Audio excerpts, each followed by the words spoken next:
Gold trusted gold buyers తాకట్టులో ఉన్న బంగారాన్ని విడిపించి ఈ రోజు ఉన్న మార్కెట్ ధరకే కొనబడును.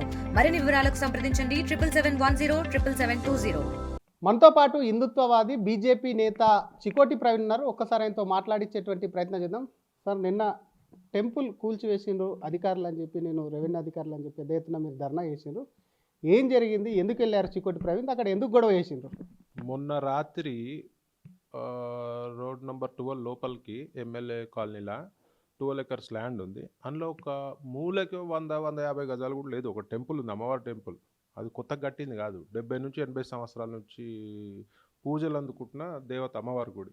మొన్న రాత్రి అర్ధరాత్రి దొంగల లెక్క రెవెన్యూ అధికారులు వచ్చి మధ్యరాత్రి 3 గంటలకు వచ్చి మొత్తం గుడి కూల్చేసి విగ్రహాలకు తరలించారు. దాని గురించి నిన్న మేము పోయి గొడవ చేయడం జరిగింది.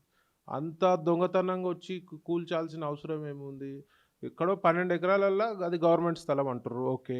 మూలకున్న దేవాలయాన్ని 70-80 సంవత్సరాల నుంచి కళ్ళు కనబడలేదా? మరి ఇవాళ ఎందుకు కనబడ్డాయి అంటే, ఇవాళ దీని ఇంకేదో కుట్ర ఉన్నది. వీళ్ళు ఈ కాంగ్రెస్ నాయకులు ఎట్లుర్రంటే, ఏడ పెద్ద ల్యాండ్ ప్రీమియం ప్లేస్ కదా అది, ఎక్కడ పెద్ద ల్యాండ్ కనబడ్డా ఎవరికో అంటగట్టాలి, ఏదో రకంగా అది అమ్మాలి.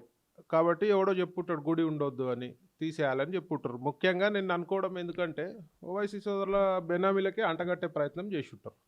సో గుడి ఉండొద్దు అన్నందుకు అర్ధరాత్రి వచ్చి గుడిని తీసేయడం జరిగింది. అంటే ఒక 70 నుంచి 80 సంవత్సరాల గుడిని ఎట్లా తీస్తారు మీరు? ఇన్ని రోజులు నిద్రపోయారా? మొన్న బోనాలు జరిగినాయి, వందల మంది మహిళలు వచ్చి బోనాలు సమర్పించారు. ఒక సెంటిమెంటు. ఇవాళ సకలం చెరువుల మొత్తం కబ్జా చేసిరు. ఒక 75% కబ్జా చేసిన ఓవైసీ కాలేజీని కూల్చే దమ్ము లేక 100-150 గజాల గుడిని మీరు వచ్చి కూల్చి హిందువుల మనోభావాలను కించపరుస్తున్నట్టే మీ ఉద్దేశం ఏంది? అంటే ఘోరాది ఘోరంగా నడుస్తుంది రాష్ట్రంలో కాంగ్రెస్ పాలన. టోటల్ యాంటీ హిందూ పాలన నడుస్తుంది. ఇలా కాంగ్రెస్ రాగానే దునియా గుళ్ళపై దాడులు, విగ్రహాలు ఓపెన్గా డైరెక్ట్ ఇవ్వని భయం లేకుండా వచ్చి గుళ్ళల్లో వచ్చి దాడులు చేసి విగ్రహాలు కూల్చేస్తారు. అధికారులు చెప్పేది ఏంటంటే, గతంలో ఉన్న టెంపుల్కు డిస్టర్బ్ చేయలేము, కొత్తగా ఆ ల్యాండ్ను ప్రభుత్వం ఆధీనం చేసుకున్న తర్వాత కొత్తగా వచ్చి స్లాబ్స్ అవి వేయడం, కొత్త కన్స్ట్రక్షన్ చేస్తుంటే దాన్ని కూలగొట్టాము, అనవసరమైనటువంటి రాద్ధాంతం మీరు చేస్తున్నారనేది అధికారుల యొక్క వాదన. ఇప్పుడు 70 నుంచి 80 సంవత్సరాల గుడి స్లాబ్ ఎన్ని ఎన్ని ఎన్ని ఒక 1000 ఎస్ఎఫ్టీ ఉందా, 2000 ఎస్ఎఫ్టీ ఉందా, 4000 ఎస్ఎఫ్టీ ఉందా? నాకు తెలిసి 10 ఫీట్లు బై 10 ఫీట్లు కూడా లేదు స్లాబ్. అంటే 100 స్క్వేర్ ఫీట్లు కూడా లేదు స్లాబ్. అంటే మీరు మీ తప్పును కప్పిపుచ్చుకోనికి 100 చెప్తారు మీరు. అసలు 70 నుంచి 80 ఏళ్ళ నుంచి పూజలు చేస్తున్న గుడిని మీరు కూల్చే రైటే లేదు మీకు. ఇలా ఎన్ని గుళ్ళు లేవు అన్న, ఎన్ని మస్జిద్లు ఉన్నాయి రోడ్ల పైన, దర్గాలు ఉన్నాయి, మందిరాలు కూడా ఉన్నాయి. మరి వాటన్నిటి జోలికి పోరు, ఎందుకంటే రోడ్డు పైన ఉన్న కట్టడాలు వీళ్ళకి ఏమి లాభం దేవు కదా. ఇదేమో 12 ఎకరాల ఈ ప్రభుత్వ స్థలం, 12 ఎకరాలు. అందులో విపరీతమైన డిమాండ్ ఉన్న స్థలం కాబట్టి వీళ్ళు ఈ పని చేసిరు అంటున్నారు. మరి అలా రెవెన్యూ అధికారులకు సిగ్గుండాలి. మరి దేవాలయ కమిటీ కానీ కాలనీవాసులతో ఒక మీటింగ్ చేసి మరి దీనికి ఏం చేద్దామని అడిగే తెలివి లేదా? మరి కలెక్టర్ గారికి కూడా ఆలోచన ఉండాలి కదా. మరి 80 సంవత్సరాల నుంచి పూజలు అంచుకుంటారంటే ఎవరు మరి డెఫినెట్గా యాంటీ అవుతారు కదా హిందూ సమాజం. మరి ఒక కమిటీ వాళ్ళని పిలిచి, కాలనీవాసులను పిలిచి, బస్తీవాసులను పిలిచి మరి ఇట్లా ఉన్నది ఏం చేద్దాం, మరి దీనికి సపరేట్ దారి ఇద్దామా? 100 గజాలలో ఏమవుతుంది అన్న 12 ఎకరాలల్లా? పోనీ ఇంత చిత్తశుద్ధితో చేస్తుంటే మరి ఎన్ని టవర్లు వేస్తున్నాయి తెలంగాణలో, ఎఫ్టీఎల్ పరిధిలా, హైదరాబాద్ సరౌండింగ్లా, అన్నిటితోటి ప్యాకేజీలకు అమ్ముడు పోయి ఇవాళ గుళ్ళపై పడుతున్నారు. కానీ కాంగ్రెస్ చెప్తుంది, ఎక్కడ కూడా కావాలని దాడి చేసిన వాళ్ళ మీద కఠిన చర్యలు తీసుకుంటున్నాం, మేము సెక్యులర్గా అన్ని మతాలను కూడా గౌరవిస్తామని చెప్పి కాంగ్రెస్ స్వయంగా చెప్తుంది. బీజేపీ అనవసర రాద్ధాంతం చేస్తే ఇట్లాంటిది వస్తే మాత్రం ముందుండి మత విద్వేషాలు రెచ్చగొడుతుందని చెప్పి కాంగ్రెస్ వాదన. దీంట్లో మత విద్వేషాలు ఏముంది? మా గుడిపోయి వచ్చి మీరు దాడి చేసి ఫుల్ పోలీస్ పెట్టి రెవెన్యూ అధికారులతోటి, అంటే ఒక ఎంఐఎం పార్టీ తొత్తులుగా బిహేవ్ చేస్తారు ఇవాళ అధికారులు. అంటే వాళ్ళ ఆదేశానుసారం నడుస్తున్నట్టు కనబడుతుంది టోటల్గా హిందువులపై దాడి. వచ్చి నువ్వు గుడి తీస్తేనే కదా మేము బీజేపీ వాళ్ళు వచ్చినాము. అచ్చా, బీజేపీ వాళ్ళు పక్కకు పెట్టు, ఏ గుడిపై దాడి చేస్తే ఎవరు వస్తారన్నా? బీజేపీ వాళ్ళు వస్తారు కదా. మరి వేరే సెక్యులర్ ఏమి ఎందుకు వస్తలేరు? మరి మొన్న బోనాలకి నేను పోయినప్పుడు, అమ్మవారి గుడికి పోయినప్పుడు హైదరాబాద్ బోనాలకి మన ఫెరోజ్ ఖాన్ గారు వచ్చి చెప్పినారు, అమ్మవారు అందరి దేవత, అమ్మవారు అన్ని మతాల దేవత, అమ్మవారికి అందరిపై ఆశీర్వాదం ఉంటుంది. మరి అమ్మవారిపై అంత నువ్వు అన్ని మతాల దేవత అన్నప్పుడు మరి నిన్న దాడి జరిగినప్పుడు ఎందుకు రాలేదు ఫెరోజ్ ఖాన్?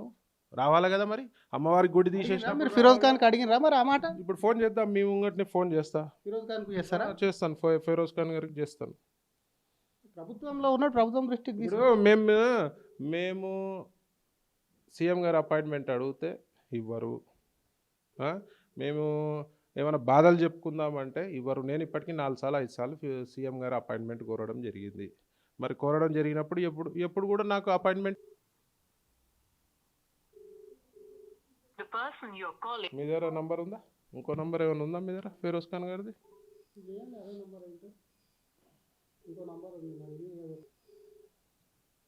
సీఎం గారు అపాయింట్మెంట్ అంటే నాకు పెద్ద పెద్ద మీరు అపాయింట్మెంట్ కోసం నేను ఒక 6 నెలల కిందనే ముత్యాలమ్మ గుడి ఇష్యూ అయినప్పుడు కూడా గట్టిగా ట్రై చేసిన. అని ఏ రోజు పట్టించుకోరు. హిందువుల బాధ, మేము ముస్లింలం అయితే ఈజీగా దొరికేది అపాయింట్మెంట్ సీఎంది. మేము హిందువులం కదా, మేము మైనారిటీలం కదా. మీరు మైనారిటీ? మేమే మైనారిటీలం. ఈ కాంగ్రెస్ ప్రభుత్వ హయాంలో హిందువులు అంతా మైనారిటీలు. మరి హిందువులు ఎత్తలేరు. హిందువులు ఓటు వేసినారు కదా కాంగ్రెస్కి, వాళ్ళు ఏం జవాబు చెప్తారు? ఇలా హిందువులు ఓటు వేసినారు కదా కాంగ్రెస్కి, ఏం జవాబు చెప్తారు? మరి మీకు సిగ్గు అనిపిస్తలేదా? మరి ఇదే ఎమ్మెల్యేలు పోయి దండాలు పెడతారు, అమ్మవార్లకు దండాలు పెడతారు, పెద్ద పెద్ద నీతి మాటలు చెప్తారు కదా. వచ్చి సికింద్రాబాద్ బోనాలు, హైదరాబాద్ బోనాలు స్టేజ్ ఎక్కగానే పెద్ద పెద్ద నీతి మాటలు చెప్తారు కదా. మరి అలా గుడికి కూల్చిర్రు. 100 గజాల స్థలం మీరు ఇయ్యలేరా? 100 గజాల స్థలం ఇయ్యలేరా మీరు?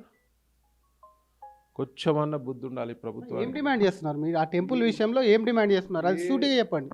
డెఫినెట్గా అక్కడే గుడి కట్టాలి ప్రభుత్వ నిధులతో. ఒక మంచిగా ఒక 500 గజాలు ఇవ్వండి. 12 ఎకరాలలో ఉన్నది 150, 100, 200 గజాలు కూడా లేదు గుడి. ఇవ్వండి, అక్కడ ఇచ్చి మీరు గుడి కట్టండి. చుట్టుపక్కల బస్తీవాసులు అందరూ పూజలు. ప్రభుత్వ భూమి కాదు కదా, ప్రభుత్వ భూమి కదా, దేవాలయ భూములు కాదు కదా. ఇప్పుడు మరి మీకు ప్రభుత్వ భూములలో ఎన్నో కట్టడాలు ఉన్నాయి, చూపిస్తా. మరి కూలుస్తారా? హైడ్రా కూలుస్తుందా? రేవంత్ రెడ్డి సర్కార్ కూలుస్తుందా? చెప్పండి మరి. అరే 70 ఏళ్ళ నుంచి 80 ఏళ్ళ నుంచి ఉన్నాక ఎట్లా తీస్తారండి మీరు? ఇన్నోళ్ళు కళ్ళు మూసుకోర్రా, నిద్రపోయారా మీరు? అంటే అది ప్రైవేటు వ్యక్తులకి అప్పచెప్పే ఆలోచన ఉన్నది కాబట్టి 12 ఎకరాలు ప్రీమియం ల్యాండ్ కాబట్టి అలా కూల్చడం జరిగింది. వేరే కట్టడాలు అయితే కూల్చకపోయేటోళ్ళు. అదే వేరే కట్టడం, వేరే మతాల కట్టడం ఉంటే అంత కూడా ధైర్యం చేయరు. ఎందుకంటే మా హిందువులు చేతగాని వాళ్ళు కదండి, ఐకమత్యం ఉండదు. హిందువులను తిడుతున్నారు మీరు. డెఫినెట్గా అండి. ఇవాళ నిన్న జరిగిన దాడిలో ఒక 50 మంది 70 మంది మేము పోయి గొడవ చేసినాం. మరి నిద్రపోయారా? రేపు మీ ఇంటిపై దాడులు జరుగుతాయి. అలా నా గుడి ఎవరో గుడి అయింది మనకేందుకులే అని అనుకుంటున్నారు హిందువులు. రేపు ఇంటిపై దాడి జరుగుతుంది. మొన్న కాశ్మీర్లో ఏం జరిగింది? హిందువా కాదా అని చెప్పి అడ్డగోలుగా విధ్వంసం సృష్టించినారు. రేపు హైదరాబాద్లో కాదని గ్యారెంటీ ఏముంది? రేపు నీ ఇంటిపై దాడి జరిగితే పక్క హిందువులు కాముగా కూర్చుంటారు, ఏమైతే మనది కాదు కదా అని. ఇలా ఐకమత్యం లేకపోతే మనము మన దేశంలో మైనారిటీలు అయ్యి మనం అడుక్కునే పరిస్థితి ఉంటుంది. Thank you sir.